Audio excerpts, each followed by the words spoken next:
सनातन धर्म में बहुत सी परंपराएं हैं और कुछ परंपराएं तो अति विशेष हैं। जैसे कि सावन के महीने में नव विवाहित दुल्हनें सावन मास में अपने मायके रहने आती हैं। ये एक बड़ी ही अद्भुत परंपरा है जिसे कि हर सनातनी सदियों से मनाता चला आ रहा है। इसको मान्यता मिली है। इसके पीछे आस्था और विश्वास का प्रतीक तो है ही, साथ में इसके कुछ मनोवैज्ञानिक कारण भी हैं। और यही नहीं, नव विवाहित बेटियों के हाथों अगर सावन के महीने कुछ उपाय करवा लिए जाएं तो न केवल मायके में समृद्धि आती है बल्कि ससुराल में भी संपन्नता का वास होता है। सावन का महीना क्योंकि बहुत ही उल्लास का महीना है, झूलों का महीना है और हर तरह की फूल पत्तियों का महीना है। तो कहते हैं कि इस महीने जो नवविवाहित लड़कियां हैं उनको अपनी माँ के सानिध्य में रहना चाहिए। अब इसके पीछे का विश्वास और आस्था ये है कि जब किसी के घर में बेटी होती है तो हम कहते हैं कि लक्ष्मी आई है। यानी कि एक तरफ जहाँ बहू आती है घर में तब भी यही कहते हैं लक्ष्मी आई है, और जब बेटी का जन्म होता है तब भी कहते हैं कि लक्ष्मी आई है। तो यानी कि जो बेटी भी लक्ष्मी है और बहू भी लक्ष्मी है। तो जब बेटी मायके में आती है तो इससे मायके में ये आस्था है, विश्वास है कि मायके में संपन्नता आती है। क्योंकि बहुत बार ऐसा होता है कि जो मायके की संपन्नता है, सुख समृद्धि है, वो बेटियों के भाग्य से जुड़ी होती है। ऐसे में जब बेटियों की शादी हो जाती है, उस बेटी की शादी होती है जिसका भाग्य अपने मायके की सुख संपन्नता से जुड़ा है, तो उसके जाने के बाद कई बार मायके में बहुत सारी मुश्किलातें आ जाती हैं, कलह कलेश हो जाता है, कर्जे चढ़ जाते हैं और धन की कमी हो जाती है। कई तरह की चीज़ें हैं जिससे कि मुश्किलातें आ जाती हैं। तो ऐसे में ये विश्वास माना जाता है कि जब सावन के महीने में जो पहला सावन होता है नवविवाहित बेटी का, वो अगर मायके में रहने आए तो इससे लक्ष्मी का वास फिर से मायके में हो जाता है। और साथ ही क्योंकि बहुओं को अपनी सास के साथ सावन के महीने में नहीं रहना चाहिए, ये भी विश्वास है कि अगर बहू सास के साथ सावन के महीने में नहीं रहती है तो सास और बहू में तो सामंजस्य अच्छा सा बनता ही बनता है, बल्कि मायके और ससुराल के जो सदस्य हैं उनके बीच में भी अच्छा तारतम्य बनता है, उनके संबंध मधुर होते हैं। साथ में जब बेटी नवविवाहित बेटी मायके आती है तो कहते हैं कि उससे उसके वर को दीर्घायु मिलती है और जो दूल्हा दुल्हन होते हैं नवविवाहित, उनके बीच में प्रेम संबंध मधुर होते हैं और उनका जीवन सुखद और सुचारू रूप से चलता है। अब जब अ, बेटी मायके में आती है तो उसके पीछे एक मनोवैज्ञानिक कारण भी है। अब क्योंकि नई विवाहित बेटी दूसरे घर में जाती है तो कुछ दिन या कुछ महीने पहले सावन से पहले वो अपने ससुराल में बिता लेती है। तो कुछ दिन तो उसको नई शादी की खुशी में बीत जाते हैं, समय का पता नहीं चलता। लेकिन धीरे-धीरे उसके अंदर फिर मायके की ओर मायके की याद सताने लगती है और उसका जी चाहता है कि वो काश मायके में रहती। तो हो सकता है कि हमारे प्राचीन लोगों ने एक ये तरीका निकाला हो कि जो पहला सावन है वो बेटी का मायके में बीते, ताकि जो मायके से बिछुड़ने का दर्द है अपने सदस्यों से, माता-पिता, भाई-बहनों और जितने भी रिश्तेदार हैं, सहेलियाँ हैं, उनसे जो बिछुड़ने का गम होता है, उनसे मिलने की जो खुशी होती है, वो जी भर के अपने मायके में रह सके। दूसरा, कई बार बहुत सारी बेटियां अपने मायके से बहुत दूर ब्याही जाती हैं, तो वो बड़ी जल्दी-जल्दी अपने मायके नहीं आ पाती हैं, तो इसलिए भी ताकि 1 महीना वो आराम से अपने मायके में रह सके। तीसरा, जब वो नई दुल्हन बन के अपने ससुराल में जाती है, तो ससुराल के जितने भी सदस्य होते हैं, वो उनके साथ ढलती है, उनके हिसाब से उठती-बैठती है और उनके तौर-तरीके सीखती है। और कहते हैं मनोवैज्ञानिक तरीके से, क्योंकि उसने एक बड़ा लंबा हिस्सा अपने मायके में बिताया होता है और उसके तौर-तरीके कुछ अलग होते हैं, तो कई बार उन तौर-तरीकों से उसको खींच भी होती है और यही वजह है कि 1 महीना मुकर्रर कर दिया गया है, ताकि वो बीच में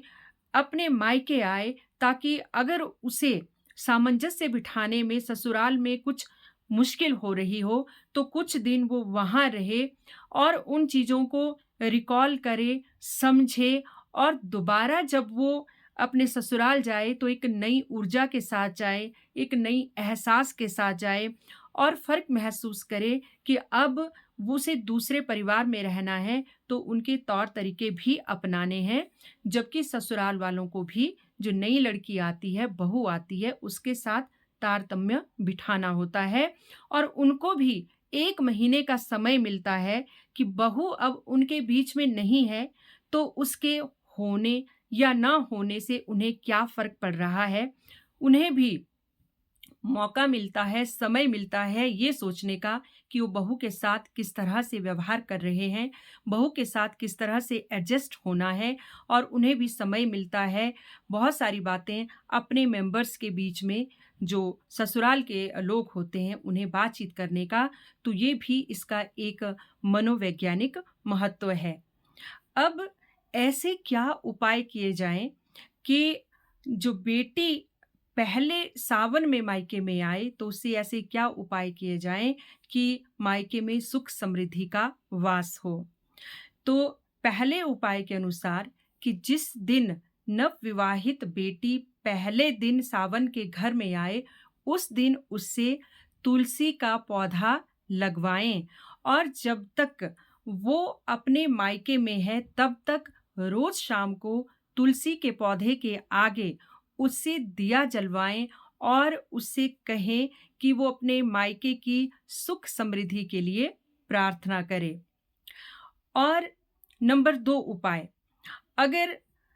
मायके में ये स्थिति है कि वो कोई मकान खरीदना चाह रहे हैं, कोई संपत्ति खरीदना चाह रहे हैं, लेकिन उसमें बहुत ज़्यादा अड़चनें आ रही हैं, तो ऐसे में वो जो विवाहित बेटी है, उसके पैसों से खरीदा हुआ गुड़ लें और उस गुड़ को एक मिट्टी के बर्तन में रखें और उसे मिट्टी में दबा दें, तो जो मकान या संपत्ति लेने की जो भी इच्छा होगी, वो कहते हैं वो पूरी होती है। नंबर 3 उपाय कि अगर मायके में ऐसी स्थिति आई है कि वहाँ धन संबंधी बहुत अधिक समस्याएँ हो गई हैं बेटी की शादी के बाद, तो वो बेटी को 16 श्रृंगार यानी कि दुल्हन की तरह सजाकर बिठाएँ और माता-पिता दोनों बेटी के सामने बैठें और एक गुलाबी सिल्क के कपड़े में अपनी बेटी से कुछ अक्षत यानी कि कुछ अखंडित चावल के दाने और एक चांदी का सिक्का लें और वो बेटी से भेंट लें और उस गुलाबी कपड़े में उन अक्षत और उस चांदी के सिक्के को जहाँ आपकी धन रखने की जगह है घर में, जो तिजोरी है, जो भी स्थान है, वहाँ पर रखें, तो कहते हैं उससे धन की आवक होती है। और अगर अ जो मायके वाले हैं वो बहुत कर्जे में दब गए हैं। कई बार ऐसा होता है कि मायके में ये स्थिति होती है कि बेटियों की शादी में बढ़-चढ़ कर खर्चा कर लेते हैं और बाद में वो कर्जे में दब जाते हैं या कोई और स्थिति घर में हो जाती है जिससे कि कर्जा बढ़ जाता है। तो ऐसे में किसी भी बुधवार को अपनी बेटी के हाथ से एक सुपारी लें और उस सुपारी को मौली से यानी कि उसमें रक्षा धागा उसे बांध के उसे भेंट लें और उसे अपनी पूजा के स्थान में रखें और उसकी रोज़ पूजा किया करें। तो इससे जो भी कर्ज़े आदि होते हैं, वो कहते हैं, वो कर्ज़े भी धीरे-धीरे मायके वालों के उतर जाते हैं। तो इस तरह से जब नवविवाहित बेटी मायके में आती है, तो सजी-धजी दुल्हन की तरह उसको देखकर मायके वाले भी बहुत प्रसन्न होते हैं। बेटी भी अपने ससुराल से कुछ दिन की छुट्टी लेकर जब मायके में पहुँचती है, बेधड़क पहुँचती है, तो वो भी बहुत आनंद से रहती है और उसके मन में एक नई उमंग, नया उत्साह और नई ऊर्जा आती है। सोचने के लिए उसे वक़्त लगता है कि अब जब वो ससुराल जाएगी, अगर उससे कहीं कोई गलतियाँ हो गई हों, जिससे कि शुरुआत के महीनों में ही थोड़ी खटपट चल पड़ी हो, तो वो सोचने के लिए भी उसे वक़्त मिलता है कि उससे कहाँ क्या गलती हुई है, कहाँ क्या कमी रह गई है और उसे जाकर वो दोबारा अपने आप को रिवाइव कर सकती है, अपने आप में सुधार ला सकती है और और कहते हैं कि न केवल मायका बल्कि ससुराल में भी सुख संपत्ति और समृद्धि बढ़ती है अगर ससुराल वाले बड़ी खुशी से अपनी बहू को पहले सावन में उसके मायके भेजते हैं। और हाँ, ये भी प्रथा है कि बेटी पहले सावन में मायके तभी आएगी अगर मायके वाले